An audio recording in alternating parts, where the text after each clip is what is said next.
Gimana kalau orang ngerusak hidup kita? Apakah tujuan Tuhan berhasil? Apakah tujuan Tuhan bisa jadi dalam hidup kita? Kejadian 50 ayat 20 bilang gini, memang kamu telah mereka-rekakan yang jahat terhadap aku, tetapi Allah telah mereka-rekakannya untuk kebaikan dengan maksud melakukan seperti yang terjadi sekarang ini, yakni memelihara hidup suatu bangsa yang besar. Kita tahu bahwa ini tentang kisah Yusuf, di mana Yusuf itu waktu kecil, masih remaja, hidupnya seperti apes banget. Tapi apesnya itu disebabkan karena kakak-kakaknya, dan kemudian istri Potifar, dan kemudian teman-temannya di penjara. Dan kita tahu bahwa dalam hidup Yusuf, takdir, destiny Yusuf dari Tuhan, yaitu menjadi orang yang berkuasa di Mesir, menjadi orang nomor 2 setelah Firaun, itu tergenapi. Tapi sebelum itu digenapi, Yusuf melewati banyak banget. Kenapa? Karena Tuhan sedang meletakkan dasar yang kuat buat hidup Yusuf. Itu sebuah karakter yang ketika satu hari nanti dia akan jadi orang besar, dia tidak kepala besar. Tuhan itu mengizinkan apapun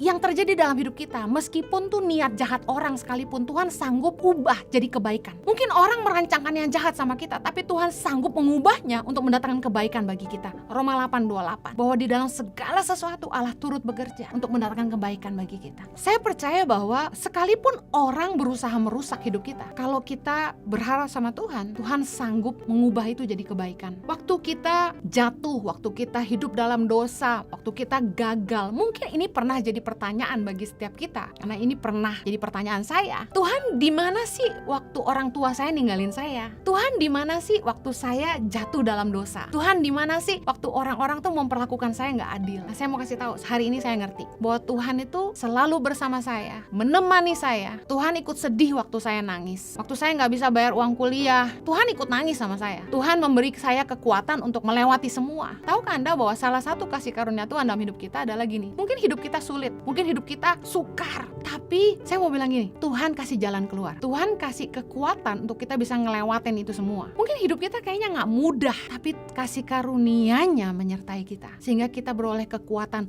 untuk menghadapi semuanya. Kalau hari ini saya ingat-ingat lagi apa yang saya udah lewatin, saya nggak ngerti deh gimana saya bisa lewatin semua itu. Tapi saya mau bilang gini, Tuhan yang sama, yang sudah mengubah hidup saya dari rusak jadi berharga, dari semua pengalaman direndahkan, diperlakukan gak adil, dihina, dimanfaatkan. Saya mau kasih tahu bahwa semua yang saya lewati itu menjadi pelajaran yang sangat-sangat berharga. Jadi kalau kita pernah ngelewatin hal-hal yang gak baik dalam hidup kita, saya mau kasih tahu, Tuhan sanggup mengubah itu semua untuk mendatangkan kemuliaan bagi namanya. Nah, Tuhan itu Tuhan yang mengubah yang hina jadi berharga. Satu hari saya dapat ayat ini, Yesaya 60:14. Anak-anak orang-orang yang menindas engkau akan datang kepadamu dan tunduk, dan semua orang yang menista engkau akan sujud menyembah telapak kakimu. Mereka akan menyebut engkau kota Tuhan, Sion, milik yang kudus Allah Israel, sebagai ganti keadaanmu dahulu ketika engkau ditinggalkan, dibenci, dan tidak disinggahi seorang pun. Sekarang aku akan membuat engkau menjadi kebanggaan abadi, menjadi kegirangan turun-temurun. Bayangin, Tuhan ngangkat saya dari sampah jadi berharga. Anak yang dibuang orang tua, kuliah aja harus kerja 2, jualan kue di depan gereja, gak sanggup bayar uang kuliah sampai ngutang sama gereja. Saya pernah jadi pembantu di rumah orang kaya di Australia.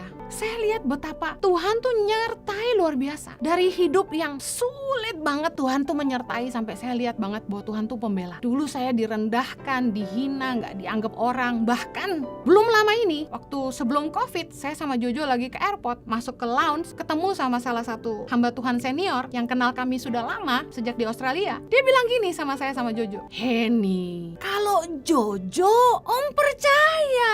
Karena Jojo tuh dari muda baik banget, udah tampang pendeta. Tapi Henny, dia bilang gitu. Bayangin dia ngomong gitu. Jujur banget sih. Tapi itulah saya yang dulu dipandang hina. Saya tuh dulu di gereja abis mimpin pujian, lari ke belakang tuh gelar meja buka lapak gue. Jualan makanan, jual CD, jual buku, cuma buat bertahan hidup supaya bisa kuliah. Tapi saya bisa lihat, memang di dunia ini keras banget. Tapi saya mau bilang gini, Tuhan itu gak akan pernah gagal dalam hidup kita. Sejahat apapun orang sama kita, Tuhan itu gak pernah gagal dalam hidup kita. Oh, mungkin iblis pakai banyak hal buat ngancurin rencana Tuhan dalam hidup saya. Tapi saya lihat kasih setia Tuhan luar biasa. Dulu saya boro-boro disapa sama hamba-hamba Tuhan, tapi hari gini lumayan lah. Saya mau bilang gini, Tuhan mengubah penderitaan kita jadi kekuatan kita. Asalkan kita mau terus sabar, merendahkan hati kita di hadapan Tuhan, terus berharap sama Tuhan, terus setia, terus taat sama Tuhan dalam keadaan apapun. Saya selalu pegang, sekalipun ayahku dan ibuku meninggalkan aku, Tuhan tidak pernah melupakan aku. Tuhan tuh gak pernah lupa sama kita.